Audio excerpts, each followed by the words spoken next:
সালমান শাহ আত্মহত্যা করে নাই, সালমান শাহ খুন হয়েছে। আমার হাজবেন্ড এটা করাইছে আমার বাইরে দিয়ে, আমার হাজবেন্ড করাইছে এটা, সামিরার ফ্যামিলি করাইছে এটা আমার হাজবেন্ড দিয়ে, আর সবাই মিলে, সব চাইনিজ মানুষ। সালমান শাহ আত্মহত্যা করে নাই, সালমান শাহ খুন হয়েছে।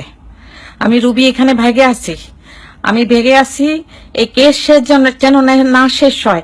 আমি যেভাবে পারি আমি যেন ঠিক মতো যেন আমি সাক্ষী দিতে পারি। আপনি আমার জন্য দোয়া করেন। আমার খুন করার চেষ্টা করা হচ্ছে, দয়া করে আমার জন্য দোয়া করেন। আমি ভালো নাই, আমি কি করব আমি জানি না। এতটুক জানি যে সালমান শাহ ইমন আত্মহত্যা করে নাই। ইমনের সামিরা, আমার হাজবেন্ড ও সামিরার সমস্ত ফ্যামিলি সবাই মিলে খুন করছে। প্লিজ দয়া করে কিছু করেন। এরা কি মানুষ, পুরা চাইনিজ কমিউনিটি আপনারা জানেন না। আমি পুরা ভেগে আছি এখানে কোন রকমে। দয়া করে একটুখানি কারোরে জানান যে এটা আত্মহত্যা না, এটা খুন হয়েছে। আমার ভাই, ছোট ভাই রুমিরে দিয়ে খুন করানো হয়েছে। রুমিরেও খুন করানো হয়েছে। আমি জানি না রুমির কবর কোথায় আছে। রুমির যদি কবর থেকে লাশ তুলে যদি ঠিক মতো আবার পোস্টমর্টম করে, দেখা যাবে যে ওরে গলা টিপে মারে ফেলছে। এর মধ্যে আমার খালু মুমতাজ হাসান আছে, আমার খালাতো ভাই জুম্মা থাকতে পারে, আমার হাজবেন্ড চ্যানলিন চ্যান, জন চ্যান নামে বাংলাদেশে পরিচিত ছিল, সাংহাই চাইনিজ রেস্টুরেন্টের মালিক ছিল ধানমন্ডি 27 নম্বর রোডে।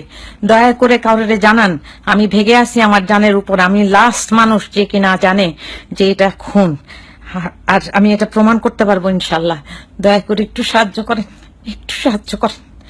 এই সাংঘাতিক অবস্থা, এরা আমার এই বাসার মধ্যে খুন করার প্ল্যান করছিল। আশেপাশে সমস্ত সুযোগ পায় নাই। আমার জামাইকে আমি জিজ্ঞেস করেছিলাম যে তুমি আমাদের খুন করতে চাও না? ও বলছে যে খুন করলে তো তোরা আমি কবে খুন করে ফেলতাম। এটা তো আমি জানি।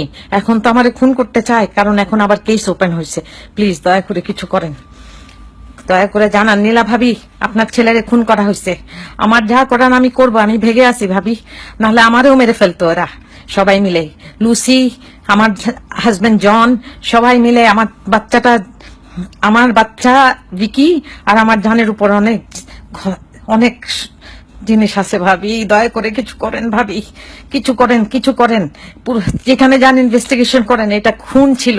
ইমন আত্মহত্যা করে নাই, সালমান শাহ আত্মহত্যা করে নাই ভাবি। সালমান শাহ আত্মহত্যা করে নাই, আপনার ছেলে আত্মহত্যা করে নাই। আপনার ছেলের খুন করা হয়েছে। আমার বাপরেও মনে হয় মারা ফেলছে ভাবি, আমি জানি না। আমার ভাইটারেও মারা ফেলছে মনে হয়। আর দয়া করেন আল্লাহ, দয়া করেন কিছু করেন। আসসালামু আলাইকুম। আবার আল্লাহ হাফেজ। তো বেঁচে থাকলে ইনশাল্লাহ দেখা হবে না।